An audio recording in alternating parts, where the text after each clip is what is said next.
The life and sad ending of Melissa Etheridge. Each of us is born into this world and has a value, and I believe many people have wondered what they are worth. There will always be someone silently searching for it, and today we get to know a very special person by the name of Melissa Etheridge. Melissa Etheridge became one of the most popular recording artists of the 90s due to her mixture of confessional lyrics, pop-based folk rock, and raspy, Janis Joplin, Rod Stewart-esque vocals. Her 1988 self-titled debut spawned the hit single Bring Me Some Water and drew comparisons to such heavyweights as Bruce Springsteen, John Mellencamp. In the wake of the album's success, she performed at the Grammy Awards. Her fourth release, Yes I Am, proved her commercial breakthrough, spawning two major hits, I'm the Only One and Come to My Window.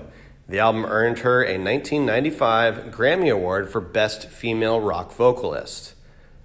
But the road to stardom was not all smooth sailing for Etheridge, as she debated behind the scenes whether or not to disclose to the public that she was gay early on in her career. Born May 29, 1961, in Leavenworth, Kansas, Etheridge first picked up the guitar at the age of 8 and began penning her own songs shortly thereafter. Playing in local bands throughout her teens, Etheridge then attended the renowned Berklee College of Music in Boston, Massachusetts. The up-and-coming singer-songwriter and guitarist dropped out a year early before making her way to Los Angeles in the early 80s to take a short career in music. At this point, Etheridge's music was slightly more bluesy than her subsequently renowned folk pop style, as a demo of original compositions caught the attention of Bill Leopold, who signed her as Etheridge's manager. Soon after, steady gigs began coming her way, including a 5-night-a-week residency at the Executive Suite in Long Beach, which led to bidding wars between such major labels as A&M, Capitol, EMI, and Warner Bros., but it was Island Records that she decided to go with. Etheridge's first record appeared on the Forgotten soundtrack as Nick Nolte's prison movie, Weeds, before her self-titled debut was issued in 1988. The album quickly drew comparison to heavyweights as Bruce Springsteen and Mellencamp, as it spawned in the hit single Bring Me Some Water and earned gold certification. In the wake of the album's success, Etheridge performed at the Grammy Awards the following year and contributed vocals to Don Haley's The End of Innocence. Etheridge managed to avoid the dreaded sophomore slump with the 1989's Brave and Crazy, which followed some musical formula that the predecessor and proved to be another gold-certified success. It would be nearly 3 years before Etheridge's next studio album appeared. However, in 1992, signaled the arrival of Never Enough, an album that proved to be more musically varied. But it was her fourth release that would prove to be her massive commercial breakthrough.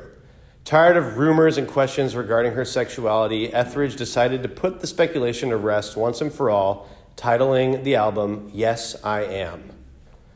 Ex-Police producer Hugh Padgham guided the album, which spawned two major MTV radio hits, I'm the Only One and Come to My Window. The album would sell a staggering 6 million copies in the U.S. during a single-year period, earned in the 1995 Grammy Award for Best Female Rock Vocalist. Subsequent releases failed to match the success of Yes I Am, including 1995's Your Little Secret, 1999's Breakdown, and 2001's Skin, the latter of which dealt with her separation from Julie Cypher.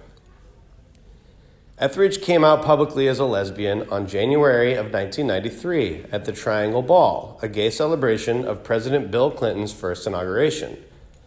Her autobiography, The Truth Is, My Life in Love and Music, was released in 2002, and in 2004's Lucky was her celebration of a new romance. Later the same year, Etheridge revealed that she had been diagnosed with breast cancer. But early detection allowed her recovery, and she gave strength to many of these stricken by the disease with a powerful performance of Janis Joplin's Piece of My Heart at the 47th Annual Grammys, held in February of 2005.